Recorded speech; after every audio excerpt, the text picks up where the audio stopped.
Nah, sekarang kita akan masuk dalam sesi question and answer. There's so much for us to discuss, to unpack. Nah, inilah saatnya kita diberikan kesempatan untuk bertanya.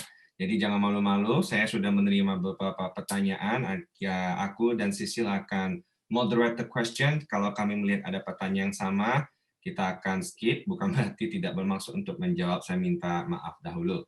Nah, ini pertanyaan pertama, saya dapat beberapa di WA juga, dan ada di Zoom. Jadi kita akan try to go over this quickly.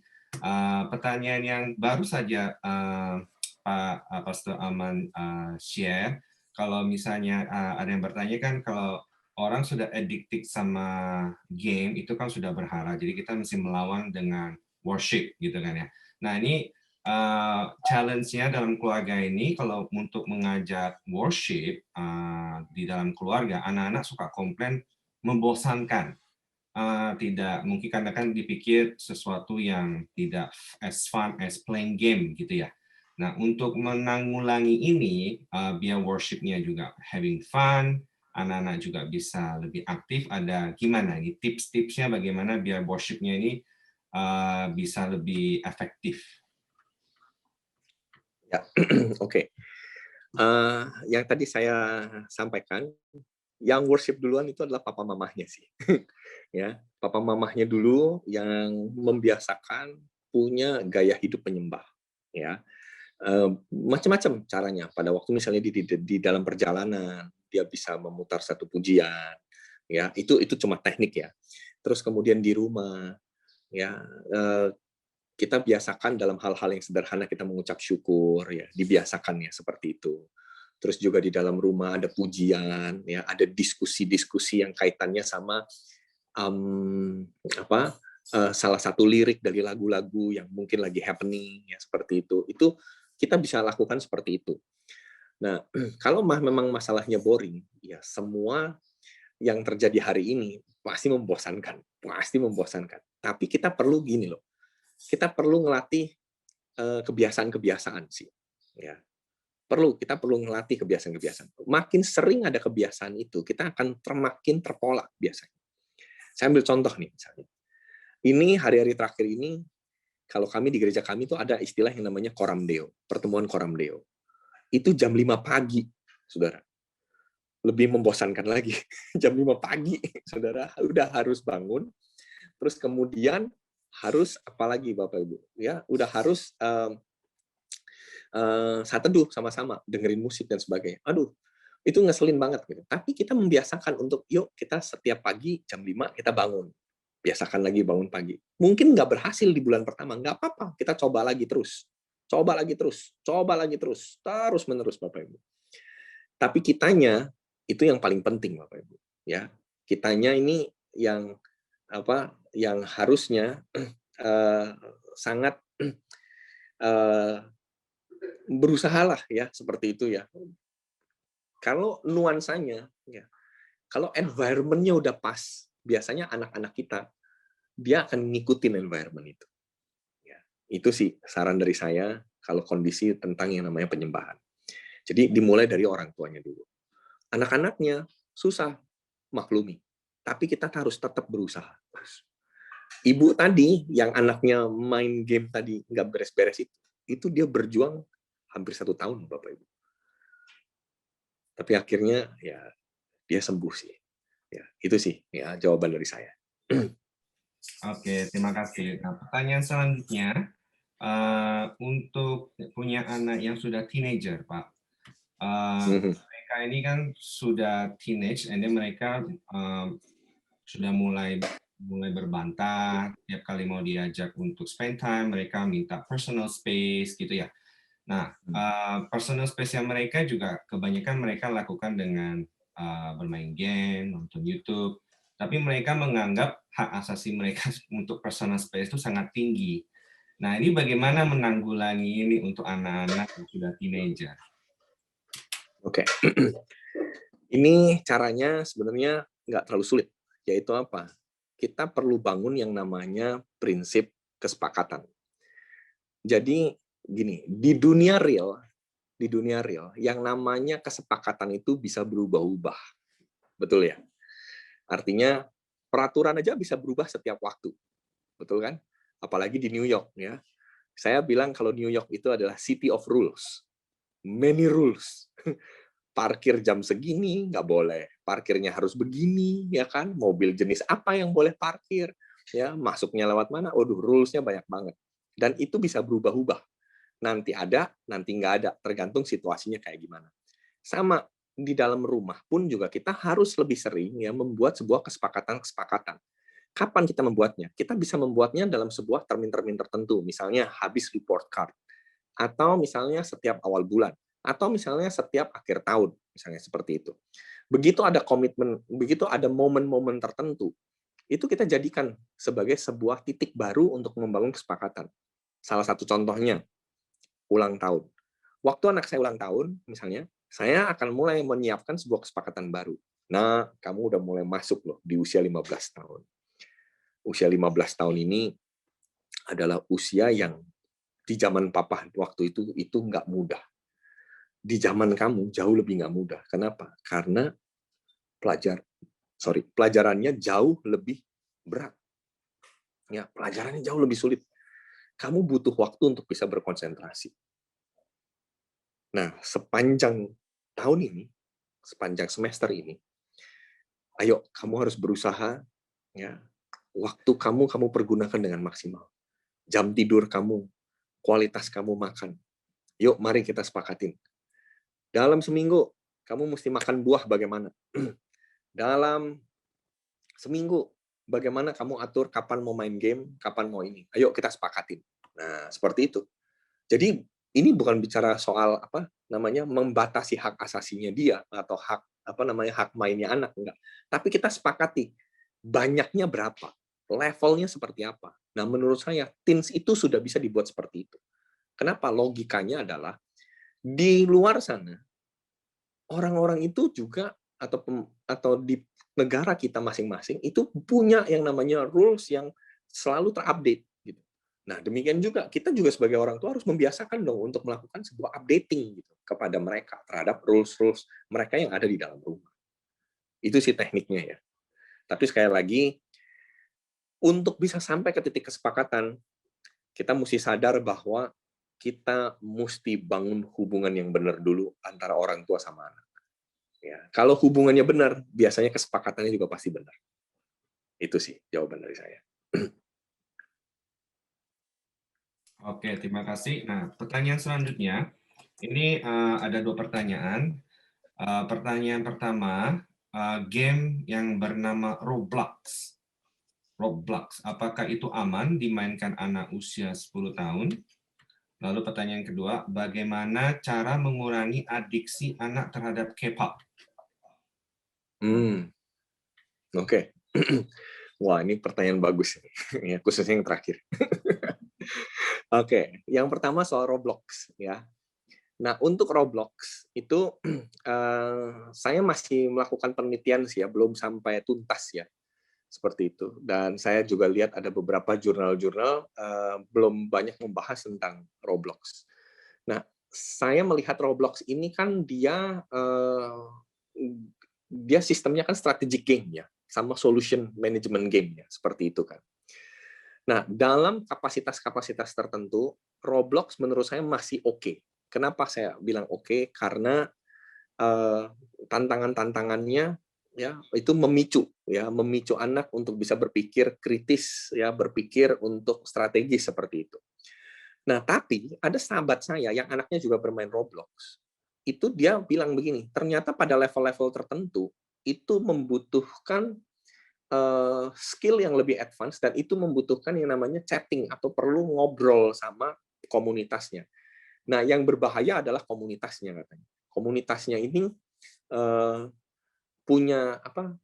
Dia sempat katakan gini, komunitasnya itu bisa mengucapkan kata-kata yang sebenarnya tidak sepatutnya diucapkan. Hal yang berikutnya, Roblox ini kan dia kan apa namanya? Secara visual itu yang dia lihat 2 dimensi, tapi untuk mendesain atau mencari sebuah solusi yang 3 dimensi. Nah, ternyata di respon otaknya itu berbeda sekali. Nah, tetap otak itu tetap melihat hal-hal yang 2 dimensi, dan akhirnya dia tetap kehilangan kemampuan untuk bisa menyelesaikan problem di dunia yang real seperti itu. Jadi kalau saran saya nih, kalau memang mau main game, ya mau main game yang khususnya digital ya seperti itu ya, saran saya di atas 12 tahun, jangan di bawah 12 tahun. Itu pun di atas 12 tahun dengan sebuah pengertian kita tetap mesti punya penguasaan diri terhadap dopamin level. Kalau saya ambil titik tengahnya seperti itu. Ya. Hal yang kedua soal Roblox ini tadi, waspadai soal komunitasnya. Cek, temani, dan apa yang dia bisa dapatkan dari permainan tersebut. Kalau saya akan meminta anak saya benar-benar untuk bisa menyelesaikan problem-problem yang sifatnya lebih fisikal atau yang sifatnya lebih real gitu kan, daripada cuma sekedar Roblox 3 dimensi yang di 2 dimensikan seperti itu. Bagaimana dengan K-pop?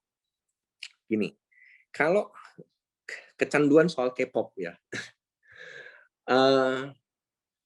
poinnya adalah apa sih yang dia lihat ya dari K-pop tersebut? Apa yang menarik hati buat dia? Ya. Nah, ini yang kita perlu tahu dulu ya. Objektifnya apa? Ada orang-orang yang suka dengan K-pop itu karena misalnya, oh ya, penerimaannya, oh ya, gayanya, oh ya, values-nya, macam-macam. Ya. Nah, kita perlu bangun dulu hubungan ya dengan setiap orang yang tadi ya, yang kecanduan K-pop tadi ya. Nah, saya nggak ngerti apakah yang K-pop tadi itu adalah orang dewasa atau anak-anak. Saya nggak ngerti ya konteksnya gimana. Tapi siapapun tetap yang namanya kecanduan itu perlu yang namanya bangun hubungan. Ya. Kita menyukai grup-grup musik tertentu itu nggak salah loh. Ya, saya nggak bilang itu keliru ya, tidak. Itu silakan aja. Gitu. Beberapa waktu yang lalu malah justru saya sama anak saya, kami nonton salah satu film Korea gitu. Seasonnya sampai habis malah. Kami kejar itu sampai habis gitu. Kenapa ya? Karena memang penasaran. Bahayanya memang di sini adalah kalau sampai yang kita kejar itu akhirnya merugikan atau meniadakan prioritas kita yang lain, nah itu kita harus segera hentikan. Kita perlu punya yang namanya self discipline. Itu kalau yang udah besar ya, itu harus punya yang namanya self discipline. Tetapi kalau dia masih muda, masih kecil, ya tentu kita perlu temani, kita perlu jagai, kita perlu cek kenapa alasannya. Nah, waktu saya ditanya, kenapa sih kok kamu nonton film Korea itu sampai tuntas? Saya bilang begini, karena saya pernah membaca di dalam film itu ada satu value yang berhubungan dengan pekerjaan saya. Saya kepengen belajar itu, kepengen lihat itu. Makanya pada waktu nonton itu saya belajar juga untuk bisa diskusi sama orang lain. Ini maksudnya apa? Ini maksudnya apa? Dan setelah episodenya itu selesai, ya udah selesai. Saya nggak ada lagi yang namanya lanjutin lagi seperti itu. Jadi yang diambil adalah titik-titik yang memang dibutuhkan di dalam pekerjaan yang berhubungan. Jadi sekali lagi ya pertanyaan yang tadi kita mesti lihat sih konteksnya. K-pop-nya ini nih buat siapa? Orang dewasa kah atau untuk anak-anak? Ya. Kalau orang dewasa, ya tentu kita lebih punya yang namanya penguasaan diri harusnya. Ya, seperti itu. Balik lagi gini, yang firman Tuhan tadi katakan, segala sesuatu boleh, tapi aku tidak membiarkan diriku diperhamba atau dikuasai. Artinya apa ya? Jangan kita kepikiran terus kayak begitu ya. Nah, kita kalau udah tahu ada di titik itu, ya stop. Itu sih. Oke, terima kasih. Terima kasih banyak, Pak Arman. Ini ada satu lagi pertanyaan. Nanti setelah itu akan ada lagi yang Kita dari akan Zoom. ke Zoom ya. Jadi ini pertanyaannya, kalau langkah realnya, langkah utama yang bisa langsung dikerjakan untuk orang tua yang anaknya memang sudah adiksi, dan ketika orang tua mulai membatasi itu, anaknya bahkan sudah sampai mengancam mau bunuh diri gitu kan. Jadi sampai orang tuanya kan juga jadi takut gitu. Lalu langkah realnya yang bisa langsung dikerjakan itu seperti apa gitu, Pak? Itu pertanyaannya. Oke, izinkan saya lanjut lagi dengan share screen saya. Ini ada hubungannya sama bagian yang tadi belum sempat saya sampaikan. Oke. Oke. Yang langkah realnya yang pertama ya, kalau dia udah sampai melakukan hal-hal yang membahayakan, ya kita jangan counter langsung. Kenapa? Kalau itu di counter langsung itu membahayakan diri kita dan diri dia. Tapi yang kita bisa lakukan adalah sekali lagi kita bawa dulu kondisi anak ini di dalam doa. Saya tetap percaya ada kuasa doa. Saya tetap percaya ada yang namanya kuasa pemulihan dari Tuhan. Makanya orang tuanya itu kuncinya itu harus kuat di dalam penyembahan. Nah, sambil dalam proses itu, ya orang tua belajar untuk mencoba perlahan-lahan menemukan ruang titik waras ya, kalau saya bilang ya titik waras waktu anak itu bisa diajak ngobrol. Nah, waktu ketemu titik waras anak itu bisa diajak ngobrol, jangan langsung di counter lagi ya di area itu, jangan. Tapi harus lakukan apa? Kita terima dulu, kita dengerin dulu dia, kita kita ketahui dulu permainan yang dia mainkan itu seperti apa. Istilahnya gini, punya ketertarikan dulu deh, gitu ya, kepada setiap game yang dia mainkan itu. Saya membaca buku ini, ya, ini buku bagus sekali. Ya. Mose Simanjuntak menulis More Than Just a Game. Mose sudah berada dalam posisi yang persis sama seperti yang tadi diungkapkan dalam pertanyaan tersebut. Sudah membahayakan dirinya, sudah ada ancaman demi ancaman. Tapi, Bapak Ibu, Mose bisa ngalamin kesembuhan. Ternyata kuncinya ada di mana? Pada hubungan. Jadi bangun dulu hubungan. Nah, kebanyakan orang pada waktu ketemu anaknya seperti itu, dia mau segera cepat pulih, segera cepat pulih. Nggak salah sih segera cepat pulih, tapi kadang-kadang caranya yang kurang tepat. Cara yang paling sederhana adalah bangun dulu hubungan, udah jangan ngomongin dulu soal gamenya. Kalau anaknya itu memang udah benar-benar udah sampai close, benar-benar tertutup untuk itu, udah nantikan. Ya, nantikan beneran. Kita nggak bisa lagi punya cara yang lain. Kita harus benar-benar kita nantikan. Ya.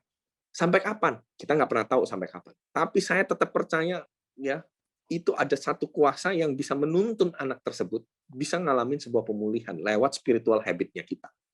Ya, itu yang pertama. Kalau sampai udah ketemu nih titik warasnya, ya, sudah ketemu ya titik warasnya. Apa yang kita bisa lakukan?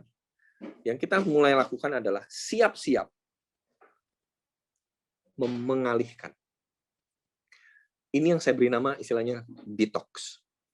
Kebanyakan orang, dia maunya segera menghentikan, tapi dia tidak mempersiapkan pengalihan.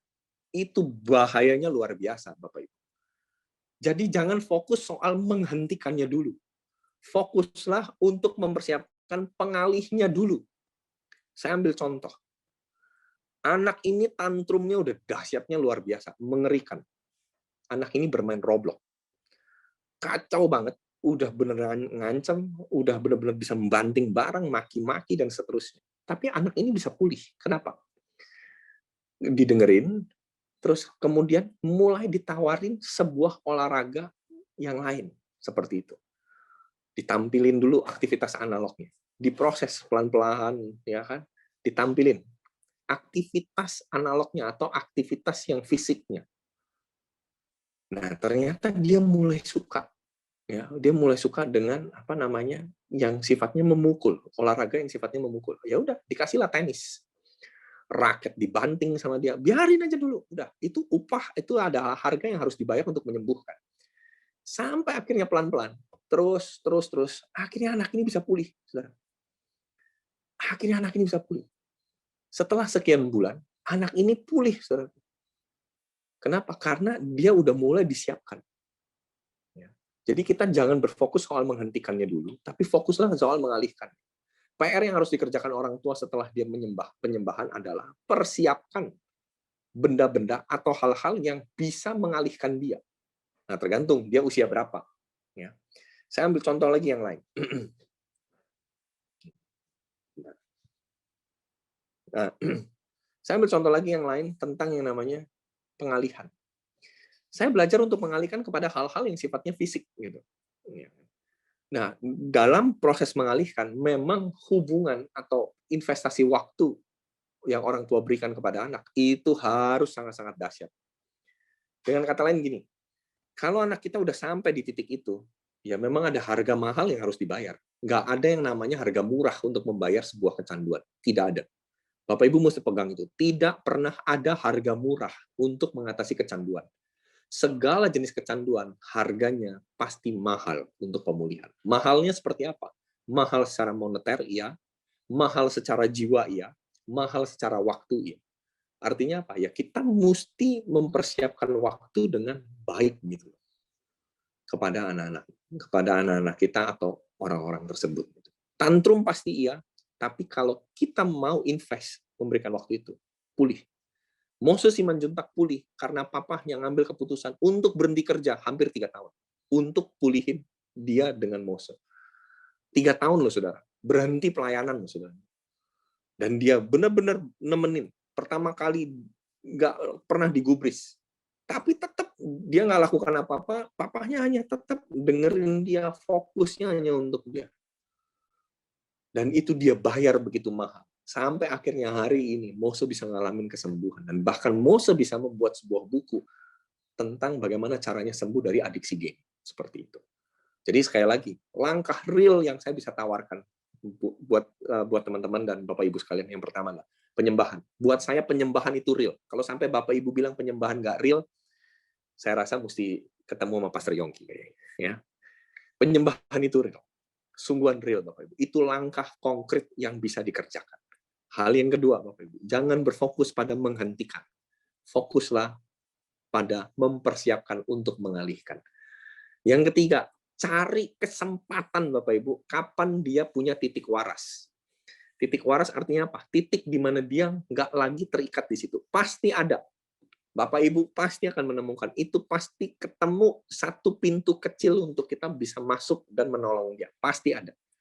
Saya udah bertahun-tahun nanganin orang yang ngalamin kecanduan, Bapak Ibu. Saya melihat banyak ayah pada waktu praktek ini, dia bilang, saya menemukannya, Pak. Ada pintu kecil untuk memulihkan dia, dan dia masuk dari titik itu. Dan pulih. Dan itu pulih. Sungguhan itu pulih. Tapi harga yang harus dibayar adalah harus menemani terus-menerus. Nah, itu yang saya bilang harganya mahal, Bapak Ibu. Kenapa? Karena kita mesti mewaspadai dan memperhatikan titik warasnya anak tersebut atau orang tersebut. Ketika udah mulai masuk, jangan langsung berusaha untuk dihentikan. Jangan. Ajak dulu dia bicara, tarik dulu hatinya, ajak dulu ngobrol, seperti itu. Betul kita kesel banget ngeliat game itu. Tapi mari kita sisihkan dulu perasaan seperti itu. Kita fokusnya sama orangnya, jangan sama gamenya, sama orangnya dulu. Fokusin di situ. Nanti lihat deh, begitu hubungan udah mulai kena, pemulihan tuh pasti bisa terjadi, saudara. Ya, Bapak Ibu lihat gambar anak ini. Ya. Ini anak kecanduan YouTube parah banget dari umur 2,5 tahun sampai umur 5 tahun. Nggak bisa stop. Papahnya sampai harus berhenti kerja hampir seminggu untuk sembuhin dia.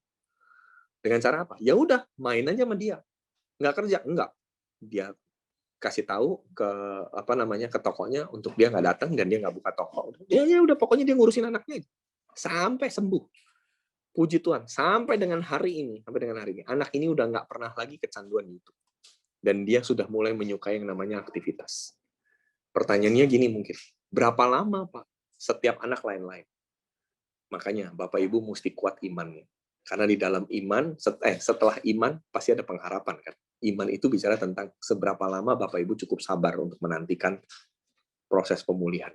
Saya tetap yakin ada titik waras dari orang yang kecanduan tersebut untuk bisa disembuhkan. Pasti ada. Temukan itu lewat doa kita. Itu aja mungkin jawaban saya. Terima kasih. Terima kasih banyak, Pak. Sangat luar biasa. Luar biasa. Jadi peranan orang tua sangat amat luar biasa. Mari Papa Mama, kita mengambil keputusan berani berharga, dan bagi anak-anak yang masih kecil, lebih baik mencegah daripada mengobati. Ya, mari kita lari ke pertanyaan di chat group Zoom. Waktunya sudah mau habis, so kita agak ngebut dikit ya. Ini ada pertanyaan saya terima di WhatsApp dan Zoom. Ini ada sama. Ini buat keluarga dalam kondisi pandemi, Pak Arman. Jadi karena papa mamanya juga mesti bekerja, jadi anak-anaknya itu most of the time di rumah. Jadi mainnya ya komputer, juga di Zoom, jadi mereka screen time-nya sangat amat banyak sekali. Nah, pas papa mama yang nggak ada, mereka jadinya nggak ada kegiatan dan mereka jadinya lebih sering untuk bermain game. Nah, ini saya bacakan juga di Zoom ini related pertanyaannya. Dalam kondisi pandemi seperti sekarang ini, batasan waktu yang tepat untuk anak-anak umur 10 sampai 12 tahun berapa tepatnya? Apakah masih bisa kita lakukan batasan waktu dengan kondisi saat ini? bagaimana memanage waktu yang ada dengan kondisi school from home, membuat anak-anak harus pegang HP hampir sepanjang hari sehingga tidak memungkinkan membatasi waktu pemakaian HP. Ya, jadi minta masukan dari Pak Arman. Terima kasih. Oke. Ya, soal screen time, ya di masa-masa pandemi seperti ini, memang kita udah nggak bisa lagi pakai patokan yang kondisi normal. Tapi kita bisa membuat sebuah ritme yang baru. Ya, betul secara durasi akan tambah banyak, tapi ritmenya kita bisa atur. Ada frekuensi-frekuensi. Misalnya contoh, ini nih dalam hal pembelajaran online. Saya udah pernah menyampaikan ini ya di salah satu YouTube saya. Jadi harus di schedule. Terus perhatikan break time. Ya. Jadi setiap antar jedah mata pelajaran itu pasti akan ada break time. Nah, orang tua harus concern di titik break time-nya itu. Ya, harus concern di titik break time-nya itu untuk bisa anak-anak bisa disiplin pada waktu break time, tidak lagi memegang gadget, tapi dia bisa bangkit berdiri, makan buah, jalan, melakukan tindakan atau aktivitas yang sifatnya analog atau fisikal di luar aktivitas digital. Nah, bagaimana dengan pembelajaran daringnya atau pembelajaran online-nya? Saya sudah sempat menyampaikan bahwa pembelajaran daring jauh lebih baik kalau kita menggunakan yang namanya laptop yang punya teknologi backlit. Ya, itu akan jauh lebih baik. Dan yang screen-nya itu lebar, jangan pakai screen handphone seperti itu. Ya, jadi handphone dipakai untuk berkomunikasinya, ya. Tapi yang untuk pembelajaran daringnya itu menggunakan laptopnya. Supaya apa? Supaya dia tidak terlalu besar paparan sinar birunya ke dalam dirinya dia. Itu secara teknis begitu ya. Nah, tapi bagaimana dengan orang tua yang juga bekerja? Tenang, ini ada solusinya. Solusinya sekali lagi balik kepada titik kesepakatan.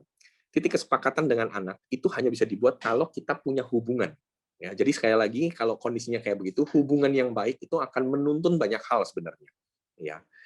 Nah, kalau hubungannya sudah oke, kita bisa melatih anak-anak kita untuk menyepakati. Ya. Oh ya, nanti pada waktu papa mama memang nggak ada, ya silahkan kamu pakai ya kan, ya apa laptopnya untuk kamu sekolah online dan sebagainya. Seandainya toh kamu mau main, silahkan, tapi ada batasan-batasannya. Batasan bermainnya kapan, di mana, seperti apa. Ya. Nah, itu sekali lagi gini, kalau hubungan udah dibangun dengan baik, batasan-batasan itu bisa menolong. Saya menganjurkan biasakan untuk membuat jadwal sih. Kalau misalnya orang tua bekerja, sebaiknya membuat jadwal Bapak Ibu. Itu penting banget Bapak Ibu. Nah, di masa-masa kondisi pandemi atau di masa-masa orang tua sibuk, kita harus punya schedule. Contoh misalnya, oh ya kita schedule-nya ini kita naik sepeda. Oh ya schedule-nya ini kita berolahraga. Oh ya schedule-nya ini kita groceries time. Nah, kita mesti sepakatin itu. Dan pada waktu di titik itu muncul, ya kita udah sepakat, ya harus jalanin seperti itu. Nanti tiba-tiba anak pasti banyak alasan. Mah, Pak, aku nih ada PR yang belum selesai seperti itu. Nah, kita cek lagi, Bapak Ibu. Kita harus benar-benar cek lagi. Sekali lagi, supaya nggak terjadi konflik, balik lagi semuanya kepada hubungan. Saya melihat ya, kalau hubungan nggak pernah diberesin duluan ya, mau pakai metode apapun nggak akan pernah bisa selesai. Nggak akan pernah bisa selesai. Nah, hubungan bisa dibangun kalau udah ada saling trust, udah saling percaya, seperti itu, ada sukacita, ada delight lah ya di dalam rumah. Nah, buat Anda anak-anak yang masih kecil dari sekarang udah mulai dibiasakan. Anda yang punya anak-anak yang jauh lebih besar atau teens hari ini, panjang sabar kalau saran dari saya. Terus durasi waktu kita nggak bisa lagi pakai patokan mesti berapa jam dan berapa jam, enggak. Tapi yang paling penting kita perlu tahu jadwal sekolahnya dia.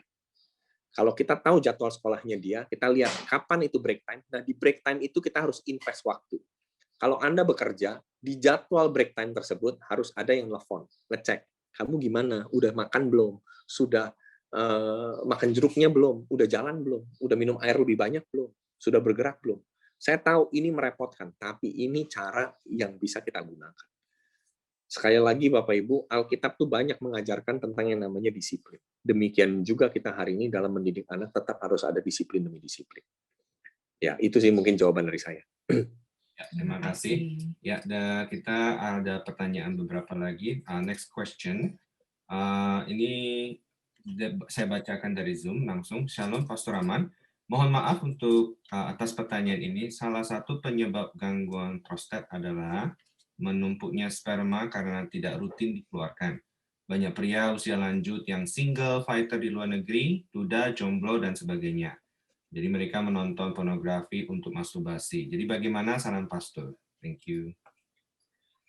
Saya sejujurnya waktu baca pertanyaan ini tadi ya, itu bikin saya bingung gimana cara jawabnya. Saya yang pertama ya dari saya adalah saya perlu diskusi sih sama dokter yang benar-benar dokter medis ya di area ini ya, karena saya sama sekali nggak ada bayangan ya tentang yang namanya prostat ya, kondisinya seperti apa, karena saya memang bukan background medis gitu kan. Kalau ditanya adakah solusi, saya yakin Pastor Yongki pasti punya solusi sih itu. Ya, karena saya bilang apa, wah Pastor Yongki itu hikmatnya luar biasa itu di area itu. Ya, forum ini juga forumnya Pastor Yongki ya sebagai gembala. Tapi overall gini Pak, ya overall begini. Kalau saran dari saya, menonton pornografi untuk masturbasi itu udah jelas-jelas di dalam kebenaran firman Tuhan dosa. Ya, saya harus katakan itu dosa. Kalau dari sisi kesehatan, makanya tadi saya bilang, saya perlu informasi lebih banyak secara medis dari sisi kesehatan supaya saya bisa memberikan jawaban yang tepat secara medis. Adakah ruang untuk mengantisipasi kondisi seperti itu? Ya. Tapi kalau ditanya metode yang dilakukan pornografi untuk masturbasi, saya merasa itu tidak tepat. Jadi kalau balik lagi ke pertanyaan tadi, saran saya ya dalam konteks seminar ini bagaimana? Datanglah ke dokter yang tepat dan cari tahu tentang kondisi prostat seperti apa, solusi lainnya kayak apa, ya, bagaimana sperma itu bisa terakomodir dengan baik seperti apa, ya. Itu area yang selama ini sampai dengan saat ini memang belum pernah saya pelajari. Ini pertanyaan terakhir ya Pak Arman. Terima kasih sekali lagi untuk waktunya di pertanyaan terakhir dan kita akan selesai di sini. Pertanyaan terakhir dari Zoom. Saya suka kasih anak-anak saya video edukasi di YouTube dan anak saya yang masih balita itu selalu meminta terus video-video tersebut hampir setiap hari. Apakah ini termasuk kecanduan screen? Oke. Saya jawab, kita belum tahu itu posisinya kecanduan atau tidak, ya. Tetapi tindakan seperti itu adalah tindakan yang bisa memicu kecanduan di masa yang akan datang. Ya, seperti yang tadi saya sudah sampaikan ya di dalam grafik yang tadi saya tunjukkan, kita perlu memperhatikan bahwa anak-anak di bawah usia 6 tahun dia membutuhkan learning style yang cukup. Ya. Dan learning style yang cukup itu bukan dari screen kebanyakan. Learning style yang cukup itu adalah interaksi dengan manusia. Itu yang dibutuhkan, ya seperti itu. Jadi kalau memang bisa sedini mungkin itu dihentikan, itu akan jauh lebih baik. Tadi kan saya udah sampaikan kan hasil penelitiannya dokter Dimitri Christakis. Tayangan edukasi sekalipun buat anak-anak di bawah 3 tahun itu nggak akan ditangkap sebagai sesuatu yang dia bisa pelajari karena memang momennya belum mampu. Tapi kalau anak-anak itu bertemu dengan orang secara real ya, fisik papa dan mamahnya, nah itu yang bisa yang justru seharusnya itu yang baik ya, seperti itu. Begitu sih. Jadi kalau ditanya apakah ini masuk dalam kecanduan, ya kita belum tahu ya. Kalau video itu dihentikan anaknya tantrum nggak? Kalau anaknya tantrum, ya berarti dia udah menganggap bahwa yang di screen itu dianggap sebagai sebuah realita, sementara pada waktu ketemu dengan fisiknya, nah dia akan anggap itu bukan hal yang real. Jadi dibalik, otak anaknya akhirnya kebalik gitu kan. Dia lihat yang screen itu adalah real life, tapi begitu ketemu papa mamahnya atau ketemu orang yang biasa, itu dianggap sebagai threatening buat dia. Nah makanya itu harus segera dipulihkan. Cara memulihkannya gimana? Balik lagi tadi, kita mesti invest waktu, pasti akan ada tantrum dulu di awal, it's okay, Biasanya kalau anak-anak di bawah 6 tahun, itu nggak lebih dari 5 hari. Asal Bapak Ibu konsisten aja. Dia bisa kok menghentikan keinginannya dia untuk menonton TV. Bisa, sangat bisa. Ya, saya udah coba ke beberapa orang tua, ke keluarga, untuk melakukan metode seperti ini, dan benar anaknya bisa ngalamin pemulihan. Seperti itu. Baik, terima kasih. Untuk saat ini, pertanyaan sudah selesai. Ini ada sedikit teks untuk follow-up question yang soal prostat. Ada dari Dr. Julius, teman kami juga seorang dari latar belakang medis, mengatakan untuk pertanyaan tentang masturbasi untuk menghindari gangguan prostat itu tidak benar. Jadi secara medical ini tidak ada hubungannya. Terima kasih banyak, Terima kasih. Pastor Arman. Kami semua sangat diberkati. Luar Saudara biasa. semua yang diberkati boleh kasih love-nya untuk Pastor Arman Terima sekali lagi. kasih. Terima kasih banyak, Pak Arman. Sungguh luar biasa ya. Ya, luar biasa. Terima kasih.